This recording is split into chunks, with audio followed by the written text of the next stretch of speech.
Hebreus, aleluia, capítulo 12. Santo é teu nome, Senhor, aleluia. Glórias a ti, santo, santo, santo, santo. Hebreus, capítulo 12.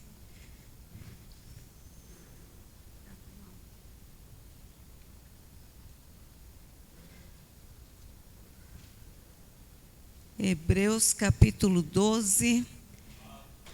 A partir do versículo 1. Nós vamos ler do 1 ao 3. Aleluia. Aleluia, aleluia.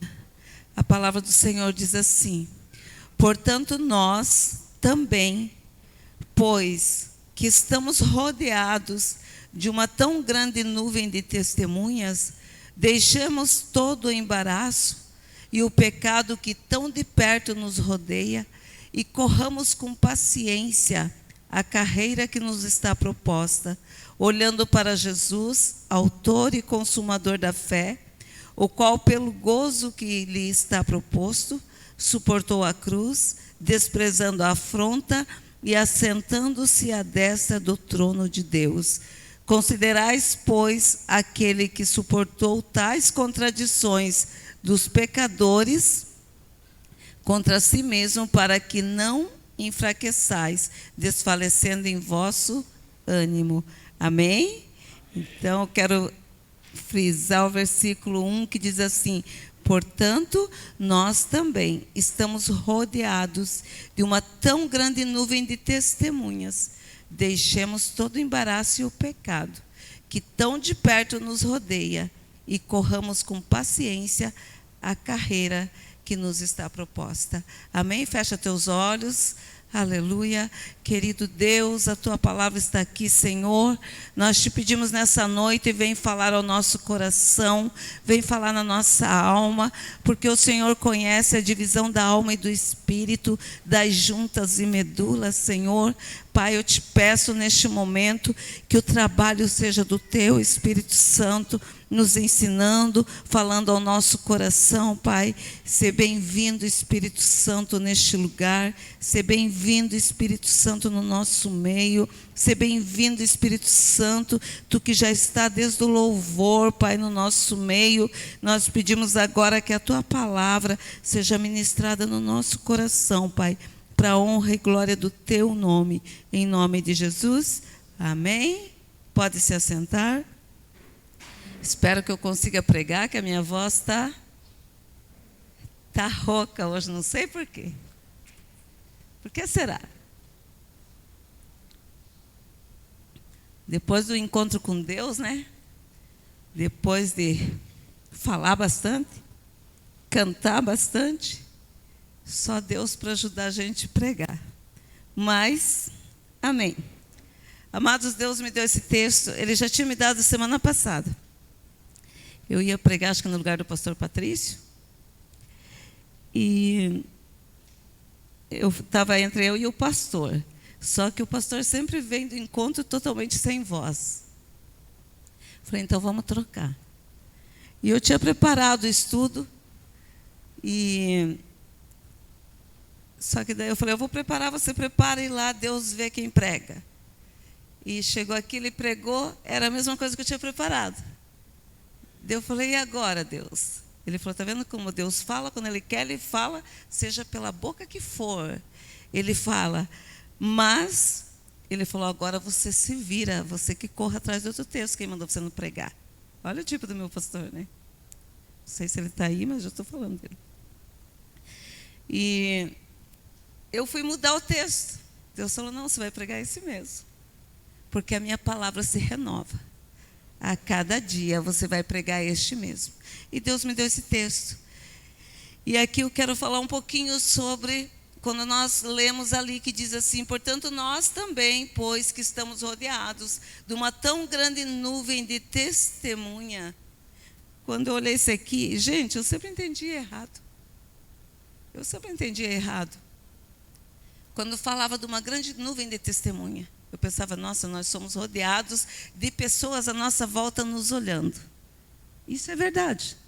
Nós temos pessoas à nossa volta nos olhando, vendo como que nós agimos, se realmente aquilo que nós pregamos, aquilo que nós falamos que cremos, se realmente a gente vive isso. Mas aqui quando fala dessa nuvem de testemunha, o que ele está falando? Se você, não sei se você já leu o livro de Hebreus, mas se não leu, que você tenha essa oportunidade de estar lendo. E no capítulo 11, ele fala dos heróis da fé. Ele começa a falar de pessoas que venceram, que passaram por lutas, que foram verdadeiros guerreiros, e ele começa a listar ali o nome de cada um daquelas pessoas que passaram por lutas, que passaram por guerras, e ele vem fazendo aquela relação. Estava ouvindo a mensagem da Anne, acho que semana passada, que ela pregou sobre as pessoas que o mundo não mereciam, né? O mundo não merecia aquelas pessoas que eram os discípulos, que morreram por amor do nome de Jesus, que se entregaram, que passaram pelo sacrifício, mas não negaram o nome do Senhor. E eu estudando isso aqui, daí lendo sobre essa grande nuvem de testemunha. E o que significa essa nuvem de testemunha? Quando nós olhamos para o capítulo 11, ele começa a nos relatar as testemunhas. Aquelas pessoas que passaram por luta no passado, que passaram por situações sobrenaturais, que hoje nós lemos como história, que ficou escrito, né? Até a Bíblia, tudo que está escrito é para que nós aprendamos, é para que nós tenhamos uma direção, é o nosso manual de vida, né? Tudo que é construído, que é feito pela mão do homem, tem um manual de como funciona. E o nosso Deus não fez diferente. Quando Ele nos fez, Ele mandou um manual junto. Tá? Que você já leu o teu manual? Você já sabe como que você funciona? Você já sabe quando você está estragado? Você já sabe quando o negócio não está funcionando? Você já veio aqui procurar? Quando você fica lá chorando e dizendo, Deus, por que isso? Por que essa luta? Por que... Você já leu isso aqui? E às vezes a gente chega para o Senhor cobrando e pedindo para Ele nos ensinar, nos mostrar o que está acontecendo. Ele diz, vai lá para o teu manual. Veja o que está faltando. Veja onde precisa ser consertado. Veja o que você precisa fazer. Mas nós não queremos. Nós queremos que alguém venha e conserte. Não é assim? E aqui quando fala dessa grande nuvem de testemunha, era aqueles exemplos que Deus deixou aqui para nós, que testemunhando para nós que é possível sim passar por luta, que é possível sim passar pelo fogo, que é possível sim passar pelo choro, que é possível sim passar por perdas, é possível sim passar por tribulação e vencer. Você crê nisso? Que é possível você passar por tudo isso e ainda vencer? Por isso que está registrado. Você já leu o capítulo 11? Não me responda. Só pensa aí, você já leu? Essas testemunhas dizendo que é possível passar por isso que você está passando e vencer? Então é isso que quando fala que estamos rodeados de uma nuvem de testemunha, quer dizer, você está rodeado de exemplos de pessoas que passaram e venceram. Está registrado para afirmar para nós que é possível vencer, seja a luta que for, que alguém já passou por esse caminho e já venceu. E por isso deixou registrado. Deixou registrado para dizer que elas receberam uma palavra, elas receberam uma promessa de um Deus verdadeiro que fala e cumpre e que Ele cumpriu. Que elas creram e Ele cumpriu.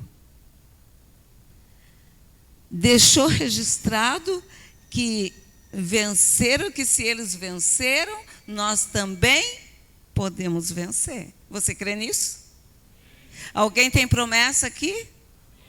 Aleluia. Então eu anotei algumas testemunhas aqui para falar, porque se eu fosse ler todas as testemunhas que tem, se pegar lá os heróis da fé, se pegar esse versículo 11, se começar a ler, não vai sobrar tempo. Nós vamos passar, vamos fazer uma vigília. E acho que numa vigília ainda seria pouco, porque diz que nem que se fosse colocar todos os feitos, as coisas que Deus fez, aquilo que Jesus realizou, não haveria livros que coubesse tudo isso. Amém? Então aqui eu separei algumas testemunhas para falar um pouquinho para nós, de testemunhas que passaram e que dizem para nós, é possível você passar, é possível você chegar lá também. Amém? Então aqui eu peguei, para começar ali no capítulo 11, versículo 4. No 11, 4, ele fala, se você tiver com a tua Bíblia aberta, ele fala de Abel. Aqui diz assim: pela fé, Abel ofereceu a Deus maior sacrifício do que Caim, pelo qual alcançou testemunho de que era justo, dando Deus testemunho dos seus dons, e por ela, pois depois de morto, ainda fala. Então, uma das testemunhas que vem falar para nós é Abel. E o que Abel vem nos ensinar? Ali, quando nós lemos no versículo 1, do 12, diz assim: estamos rodeados de uma nuvem de testemunha, então deixemos todo o embaraço e pecado que tão de perto nos rodeia e corramos com paciência a carreira que nos está proposta. O que ele está dizendo? Deixa todo o embaraço. Então, o que Abel vem nos ensinar? Abel ensina para nós que é possível nós elevarmos o nível da nossa entrega, porque quando ele veio fazer a oferta para o Senhor, a primeira oferta da Bíblia, quando ele veio fazer a oferta, diz que ele trouxe o melhor das suas ovelhas. Ele pegou a melhor ovelha e trouxe. Seu irmão Caim trouxe uma oferta, ele pegou dos frutos. A palavra diz assim que ele colheu e pegou um dos frutos, talvez o que sobrou, e veio trazer para o Senhor. Mas Abel não. Abel, ele pegou a melhor, a primeira, e trouxe para ofertar para o Senhor, mostrando que é possível ter um nível de entrega grande para o Senhor. Mesmo talvez Caim olhando e falando, nossa, vai dar melhor. Eu vou dar um fruto, eu vou dar alguma coisa, mas ele levou o melhor. Abel, ele mostrou que é possível você ter um nível de adoração para o Senhor. Como que está teu nível de adoração? Quem ama Jesus aqui? Quem recebeu a salvação? Quem é cuidado por esse Deus? E qual o teu nível de entrega para esse Deus? Qual o teu nível de adoração para esse Deus? Qual o teu nível de entrega para Ele? Amados, quando nós vamos fazer o nosso dízimo, a gente já pensa, meu Deus, vou ter que tirar isso, tenho tanta coisa para pagar. O dízimo é o primeiro. É tirado prioridade. Antes de pagar qualquer coisa, eu tiro o dízimo. É a minha gratidão a Deus. E junto com o dízimo, eu posso dar a minha oferta. Eu posso elevar o nível de entrega. Abel, ele elevou o nível de entrega, ele entregou. E não só isso que ele vem nos ensinar. Ele vem ensinar que é possível conviver com Caim do nosso lado. E o que significa Caim? Caim significa ali um invejoso. Porque quando ele viu que Deus abençoou Abel, porque amou a oferta de Abel, ele se revoltou. E ele criticou Deus. Por que o Senhor abençoou ele e não abençoou eu? Ele falou, se você tivesse feito a coisa bem feita, você também seria abençoado. Em outras palavras. O que ele fez? Perseguiu o irmão até matar o irmão. Amados, então o que ele quer dizer? Que nós podemos ofertar, nós adorarmos o nosso Deus, o nosso nível de entrega, a minha adoração, a minha busca, mesmo que as pessoas olhem para mim e digam, nossa, o que é isso, pastor? Não precisa viver dentro da igreja, não precisa ficar lendo a Bíblia todo dia, não precisa andar desse jeito. Quem disse que não? Essa é a minha entrega para o Senhor. É eu me entregando para Ele. Se você quer servir, porque Caim servia de qualquer jeito, e para Deus Ele diz, não é de qualquer jeito. Se você fizer o teu melhor, eu vou te abençoar. Caim fazia de qualquer jeito e queria ser abençoado tal qual Abel foi. Mas a entrega de Abel era grande. A adoração dele era grande. A de Caim era só observar e invejar. Eu vejo às vezes a gente está pregando, eu vejo às vezes o pessoal está cantando, quando a gente está aqui no altar. Você vê o irmãozinho lá cantando, adorando, tem gente que não abre nem a boca. Está ali com o olho arregalado, olhando. Qual é o teu nível de adoração? Isso não quer dizer que quem está pulando está adorando. Eu quero saber quem é você sozinho, lá no secreto, com o teu Deus, lá no teu quarto. Lá na tua casa, onde não tem ninguém orando, ninguém te vendo, te olhando. Como que você adora? O que Abel está nos ensinando? Que não importa se tem um invejoso, não importa se tem alguém te olhando, não importa se vão falar de você, eu quero adorar esse Deus. Aleluia. A tua entrega, eu digo assim, não importa o que fale de mim. Nossa, pastora, por que você não faz isso, não faz aquilo, por que você não sai? Gente, eu tenho uma vida com Deus e eu amo esse Deus. E para mim não importa se ele diz, vamos amanhecer acordado? Vamos amanhecer acordado.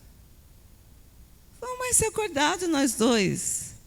Porque tem um nível de entrega. Então Abel não deixou que o invejoso, que a inveja fosse um embaraço na vida dele para ele adorar esse Deus. Então ele vem nos ensinar que nada, nem o que as pessoas digam, da tua adoração, da tua entrega, da tua busca a Deus, vai fazer você parar. Não tem embaraço que possa te fazer parar. Ele diz, se livre do embaraço, se livre do pecado. Amém? Então, Caim significa aquele que quer te fazer parar. É o invejoso. Aquele que não faz nada, mas só olha para as tuas bênçãos. Nossa, olha o que aquela pessoa tem lá. Olha o que Deus deu para ela. Olha o carro dela. Olha a casa dela. Por que Deus não me abençoa assim? Deus não nos dá porque a gente está buscando, mas Ele é galardoador daqueles que buscam.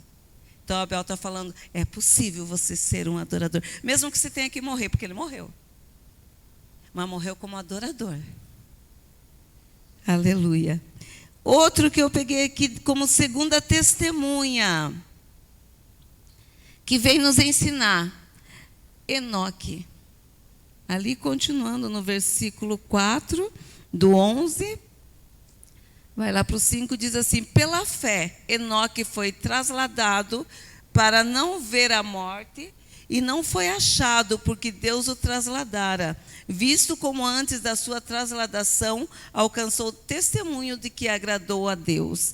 Daí eu coloquei que Enoque mostra que é possível andar com Deus, mesmo que não seja reconhecido. Se você olhar lá para a história de Enoque, lá em Gênesis 5, 22, eu acho que aparecem uns 3, 4 capítulos que fala de Enoque. E diz que Enoque andou com Deus, Enoque amou a Deus, adorou a Deus, andou por 300 anos com Deus. E ele agradou a Deus, a ponto de Deus tomar ele, recolher ele, transladar ele em vida. Gente, como eu queria ser transladado assim, sabe? Não queria descer para a terra, não. Não queria ir para o pó, não. Não queria ser enterrada, não. Mas aí muito longe, né? Para a gente chegar nesse ponto. Porque nós andamos com Deus um pouco. Deus não faz aquilo que nós queremos. Porque a gente vem em base de troca. e de repente a gente já começa a se afastar de Deus. E aqui diz que esse homem andou 300 anos com Deus. E ele agradou a Deus. E por ele agradar a Deus, Deus o recolheu para ele. Enoque, ele não é muito falado. Mas a palavra de Deus diz que ele andou 300 anos com o Senhor. Nós não precisamos que as pessoas nos reconheçam. Nós não precisamos que as pessoas digam, nossa, olha lá a pastora, olha lá o irmãozinho como canta bem, olha que bênção. Não preciso ser reconhecido. Eu quero que Deus me veja. Eu quero que Deus me enxergue. Eu quero que Deus se agrade de mim. Não é as pessoas. Que Deus olhe e Deus se agrade. Era isso que Enoque estava fazendo. A falta de honra, ou talvez olharem para ele e elogiar ele, não fez diferença para ele. Porque ele queria servir a Deus. Aleluia. Você não precisa provar nada para ninguém quem você é. Basta você andar com Deus. Não deixe que o anonimato, não deixe porque o teu líder, porque de repente o teu pastor, porque de repente alguém não te reconheceu. Ah, eu faço, eu estou lá na igreja, eu canto, eu oro, eu trabalho, eu fico na porta, eu faço isso, eu faço aquilo, ninguém me reconhece. Você está fazendo para o homem? Você está fazendo para as pessoas verem? Você está fazendo para Deus. E se ele reconheceu, se ele se agradou de você, amém? Amém. Ali Enoque foi reconhecido como homem que andou com Deus e agradou o coração de Deus e creu naquilo que Deus falou, e ele foi recolhido, transladado por Deus, porque ele andava com Deus. Você tem intimidade com Deus? As pessoas que dizem aí, né?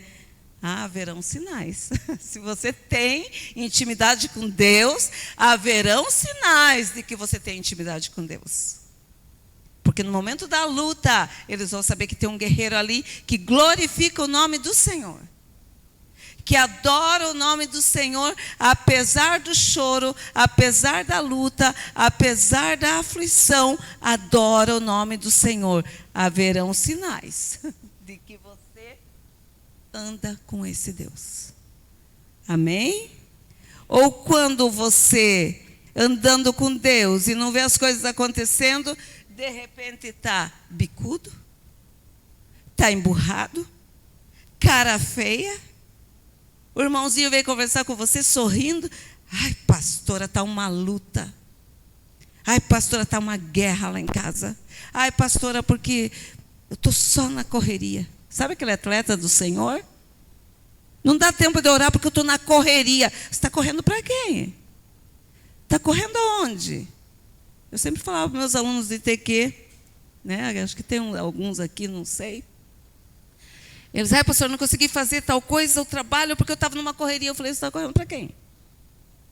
A nossa corrida é para Cristo. E se Cristo estiver à frente, Ele nos fortalece nas outras áreas. E está cheio de atleta de Cristo. Estou correndo, não tenho tempo de orar. Ih, na minha casa é uma loucura, não dá tempo de orar. Para. Você é atleta de Cristo. Faça a tua corrida para ganhar a coroa, para ganhar aquilo que está prometido para você. Você corre tanto, as coisas da vida são embaraços que te impedem de andar com o Senhor.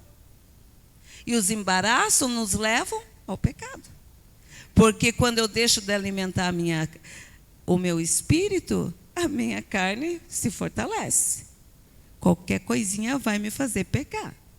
Vai me fazer blasfemar. Vai me fazer falar o que não devo. Então, Enoque andou com Deus. Não se fala nada mais de Enoque, só fala que ele creu e ele andou com Deus e ele agradou a Deus, e não foi um dia, não foi uma semana, não foi um ano, foi 300 anos. A gente anda aí uma caminhada com Deus, as coisas começam a ficar, ai, estou fraco espiritualmente. Você já viram aquela galinha da Angola? Estou fraco. Vai enfraquecendo. Enoque agradou a Deus a tal ponto que o Senhor tomou posse dele. Andar com Deus já é um desafio. Agora, agradar Ele tem que ter fé. Porque a palavra de Deus diz assim, que aquele que sem fé é impossível agradar a Deus. Se você não tem fé, é impossível você agradar a Deus. Então, quer dizer que esse homem tinha muita fé. 300 anos andando com o Senhor. Amém? E a gente é cheio de crente mimimi, né? Ai, porque eu estou lá no anonimato. Ai, porque ninguém me reconhece. Ai, porque ninguém me vê. Ai, porque... Haverão sinais se você anda com Deus. Amém? Davi andava com Deus. Estava lá esquecidinho num canto. Lá no campo.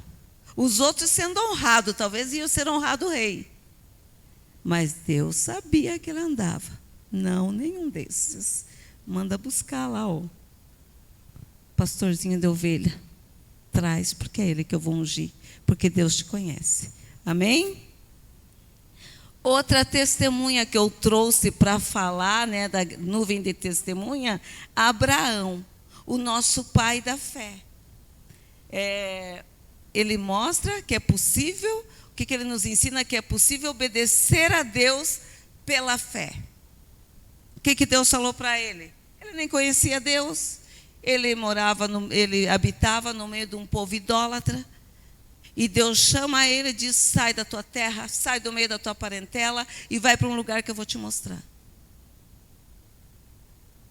E ele, pela fé, pela obediência, ele saiu e foi. E Deus fez uma promessa, que ele seria pai de grandes nações. Abraão não tinha filho. Abraão já estava velho. A esposa dele já estava velha. Tinha impossibilidade no meio do caminho. Mas ele acreditava naquilo que Deus falou para ele. Ele não deixou a impossibilidade ser um embaraço para ele.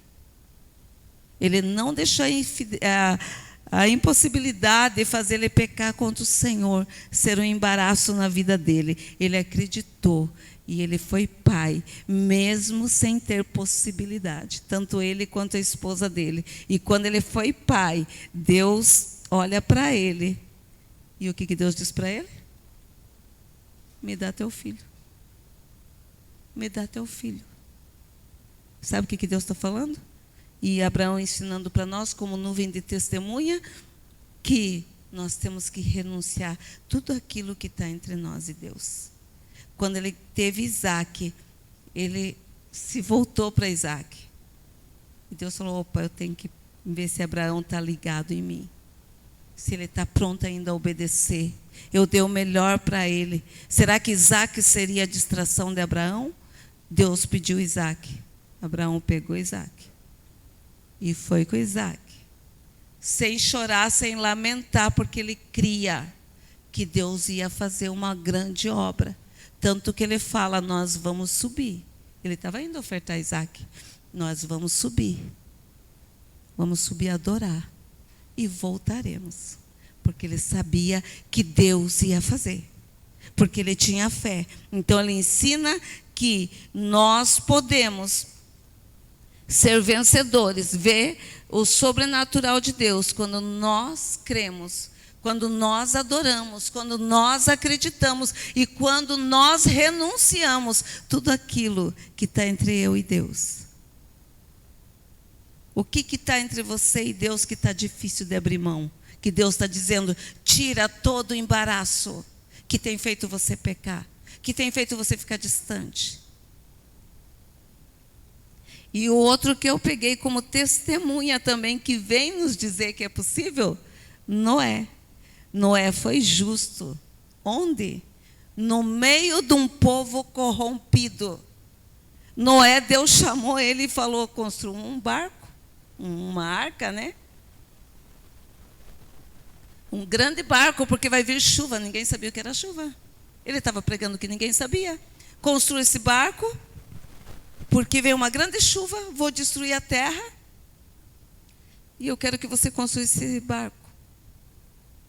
E ele fez. 102 anos, acho que é isso. Construindo. Quem olhava para ele, o quê? Que velhinho doido. Falaram que vai ter chuva, que é para fazer um barco, e o cara está aí fazendo, zombavam dele, riam dele, uma geração corrompida. Mas ele mostrou para nós, ele nos ensina que é possível sim ser fiel a Deus, ser justo no meio de um povo corrupto. Ele mostra que é possível sim, no meio da nossa parentela, tirando sarro de nós, às vezes criticando a nossa entrega, criticando a nossa busca a Deus, que é possível nós sermos justos e fiéis a Deus no meio da nossa casa. Ele mostra que é possível numa faculdade eu estar lá e dizer, eu sou cristão, eu sirvo a Deus. Ele mostra que é possível no teu trabalho você dizer, eu sou crente. Eu sou crente não, porque crente até o diabo é. Eu sou cristã. O que ele está falando é possível. Noé vem nos ensinar que, mesmo que zombe de você, é possível você falar que é um cristão por onde você anda. Agora, o que nós temos, está cheio de cristão 007. Que só tem nome de cristão, mas ninguém sabe que você é cristão. Porque você não tem coragem de dizer no meio das pessoas que você é cristão.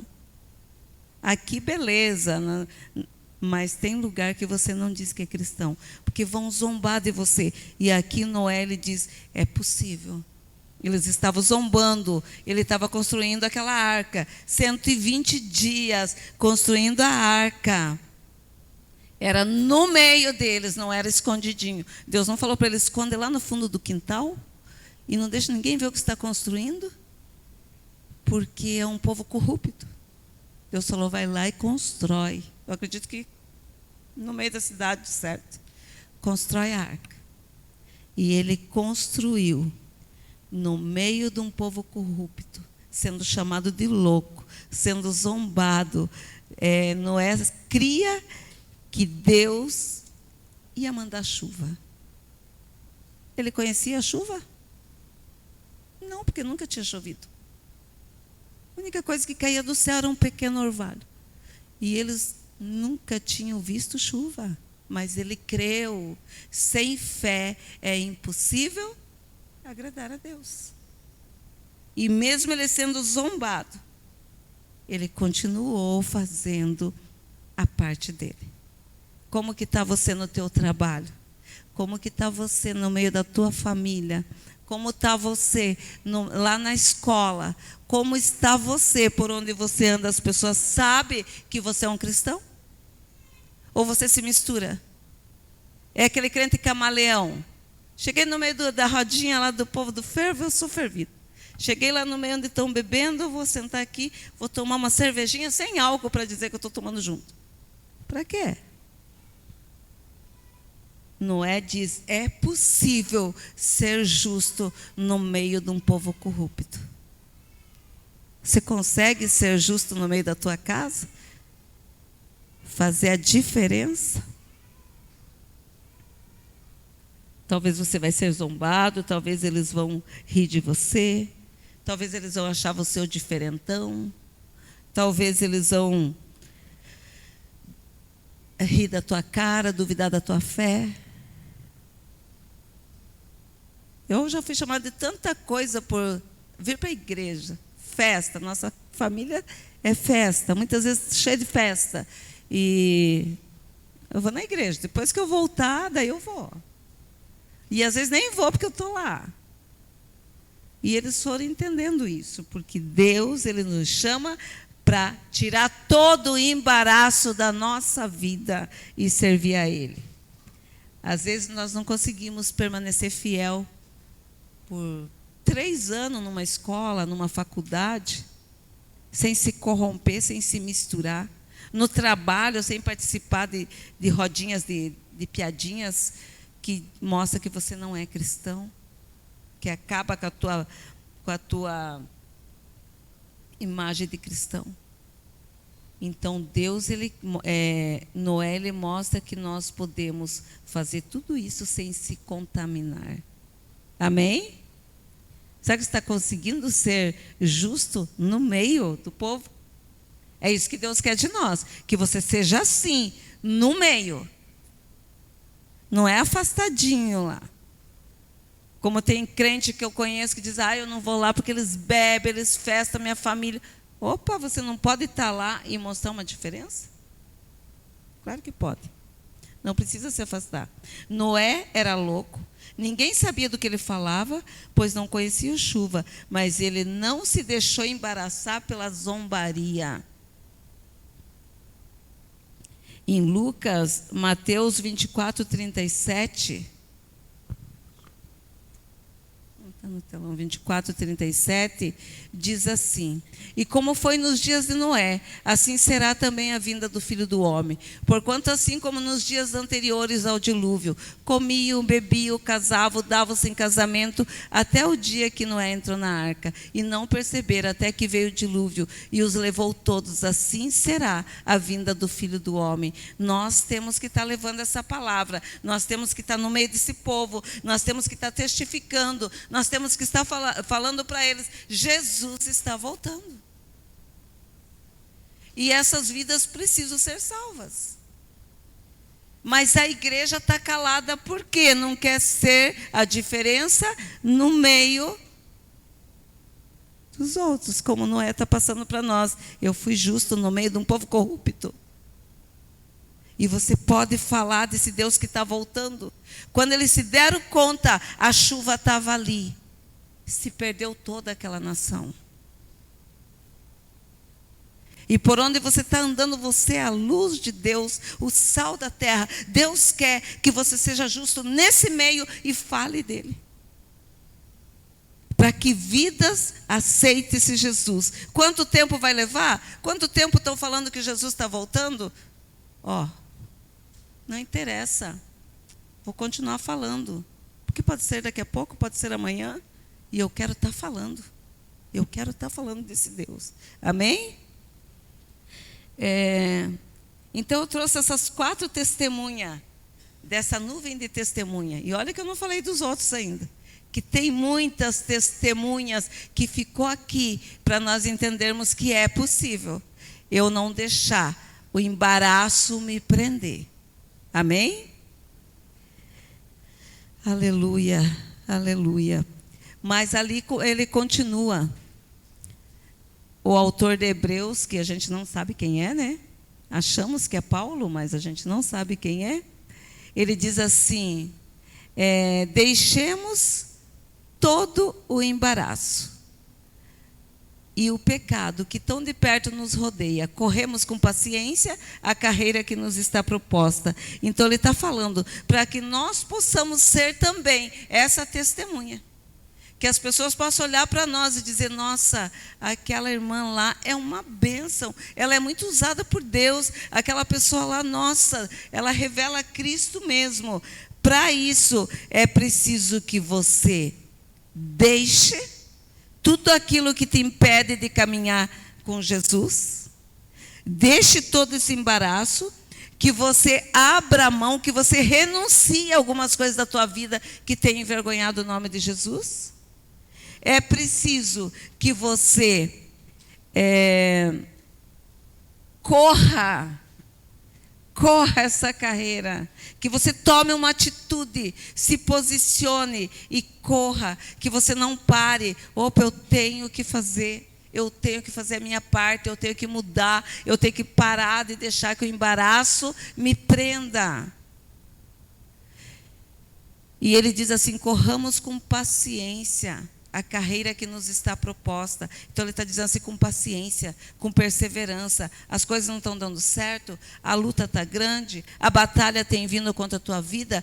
Continua com perseverança, continua caminhando, continua adorando, continua buscando esse Deus, continua com a certeza que Deus te deu uma promessa e que essa promessa vai se cumprir. Ele te deu essa promessa e você vai chegar lá, porque essa nuvem de testemunha fala isso para nós que é possível. E se alguma coisa não está dando certo, já falei, vem para o teu manual e descubra por que não está dando certo. Aleluia. Então ele está dizendo, corra, caminhe, deixe todo o embaraço. Porque o embaraço acaba se tornando em pecado. Como assim, pastor, o embaraço se torna em pecado? Quando eu começo a ocupar o meu tempo com coisas que me impedem de estar na presença de Deus, automaticamente eu vou começar a pecar contra Deus. Porque eu não estou sendo instruída pela palavra de Deus. Eu tenho que correr e eu tenho que tomar uma atitude, mas eu não tenho que correr de qualquer jeito, eu tenho que correr com perseverança, com paciência.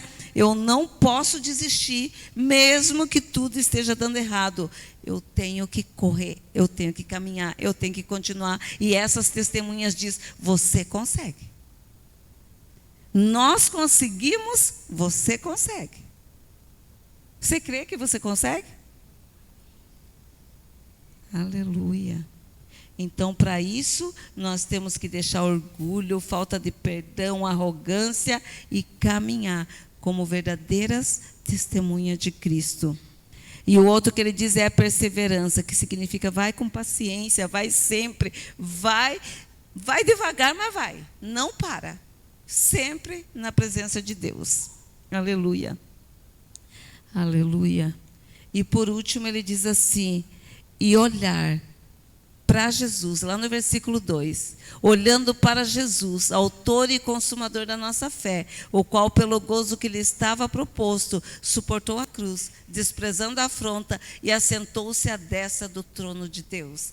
Estava proposto para ele uma coroa de glória, o trono preparado, mas para Jesus chegar lá, o que ele precisou fazer? O caminho da cruz. Passar pela vergonha, passar pela humilhação, passar pela perseguição, passar pelas afrontas, passar pelas lutas e ir até a morte. Para se assentar no trono que estava preparado para ele. E é isso que ele está falando para nós. Você quer chegar no lugar que está preparado para você? Você quer alcançar essa coroa? Porque ele diz, aquele que vencer, eu dar-lhe uma coroa. Você quer chegar nesse lugar? Você quer alcançar? Você quer? Não pare. Olhe para o alto. Para o autor e consumador da tua fé.